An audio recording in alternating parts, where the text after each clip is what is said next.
Diplomacy on one hand, threats on the other.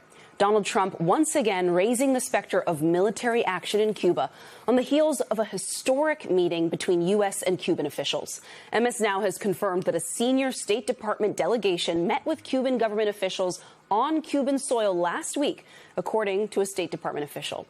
This marks the first time a U.S. government aircraft landed in Cuba since President Obama visited in 2016. It also comes as USA Today reports that the Pentagon is ramping up planning for possible military operations on the island, according to two sources familiar with that. In a statement to USA Today, the Pentagon said it plans for a range of contingencies and remains prepared to execute the president's orders as directed. But Trump didn't rule out military action while speaking to reporters on Air Force One last night. There have been reports that the Pentagon's preparing for military action in Cuba. Are those reports true? Is Cuba next? Well, it depends on what your definition of military action is. Would it look like Venezuela or Iran? No, it does. It depends on what your definition of military action is. And joining us now is Lisandro Perez, professor of Cuban history at John K. College of Criminal Justice. Professor Perez, it's so great to have you here with us tonight. Thank you for having me. Thank you.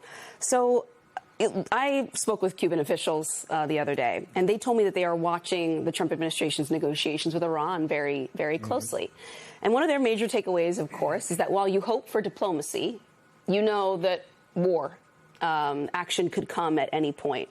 How close do you believe we are to finding out what this administration's plans for Cuba actually look like?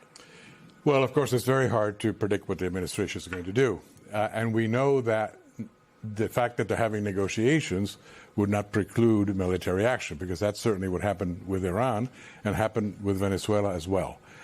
So it's possible, I mean, that there could be some military action of some sort against Cuba.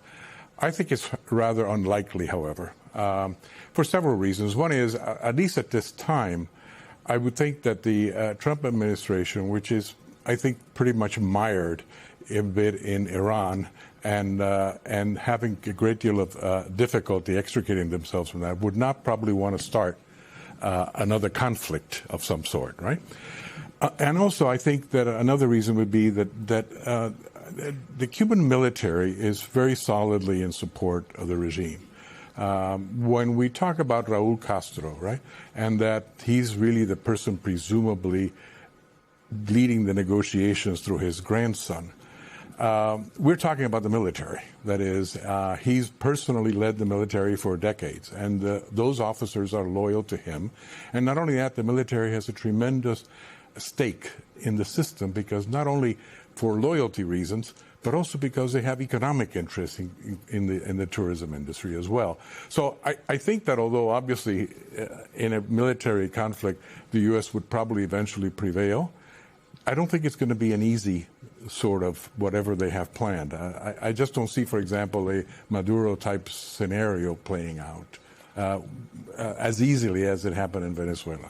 I want to lean into that point of the economy, because there is this sort of narrative of a crumbling economy in Cuba. And I want to get your reaction to a statement that was made by a State Department official to MS Now around these talks in Cuba. Quote, the delegation reiterated that the Cuban economy is in free fall and that the island's ruling elites have a small window to make key U.S.-backed reforms before circumstances irreversibly worsen. President Trump is committed to pursuing a diplomatic solution if possible, but will not let the island collapse into a major national security threat if Cuba's leaders are unwilling or unable to act. How do you think that a quote like that reconciles or squares with the government in Cuba that is currently in place, using and putting its economy at center stage as part of this discussion? Well, let's do a little bit of history here, because in many ways, the U.S. has been waiting for the Cuban government to collapse for decades. In fact, you might say U.S. policy is pretty much geared by trying to isolate Cuba of precisely bringing about a collapse. Now, the situation now may be different, because the economic situation is certainly very dire. At the same time, I think that nothing gives me any indication, right, that this is near any type of collapse. And the thing is that what's interesting is that what we've heard from the Trump administration is that one of the things that they wish to speak about or negotiate with the Cubans has to do precisely with economic kind of reforms. It was interesting that in several speeches that Marco Rubio has made, and even Trump has stated, you know, what they seem to be particularly interested in is having straightening Cuba's economy out, right? And not having this collapse, which again, we don't know if that's going to happen, but it hasn't happened in the last 50 years. And I think that those kinds of statements are, the Cuban government is probably looking at that and not taking them very seriously. And I think that what we're going to see is a negotiation that can actually go very far if the terms are economic reforms. Everyone in Cuba wants economic reforms, right? Obviously, some context, though, just how dire of a moment it is for the Cuban economy and the Cuban people. Have they survived worse, or is this nearing a breaking point? No, this is worse. This is worse. But again, it's not clear to me how that is going to happen. What is the mechanism by which that happens? There's been moments in which the Cuban economy has also been in very dire straits, and we haven't seen that situation happen. Now, I think that what the U.S. government is actually would like to see in many ways is precisely a kind of a negotiation to open up the Cuban economy a bit.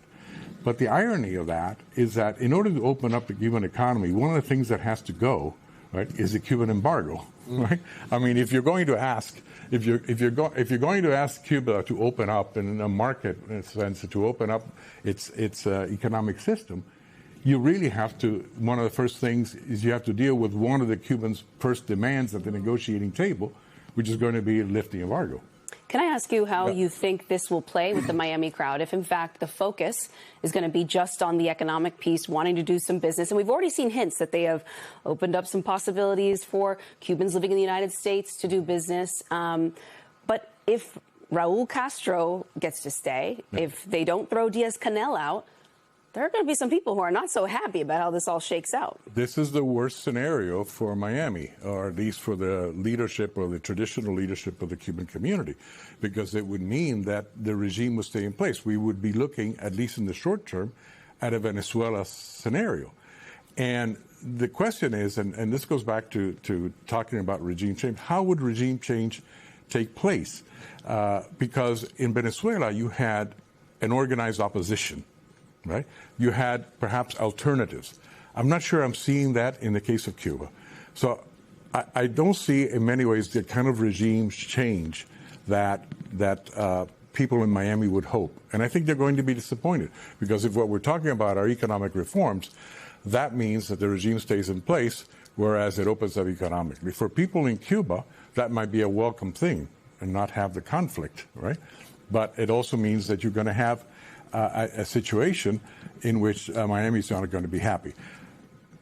Secretary of State Rubio has in his DNA an anti-Castro agenda and a regime change agenda. But it's been interesting to me to hear some of his statements that actually point to the fact that let's get the economic mess straightened out first. And that, of course, is anathema to Miami. Lisandro Perez, thank you for being here. Thank you for having me. Thank you.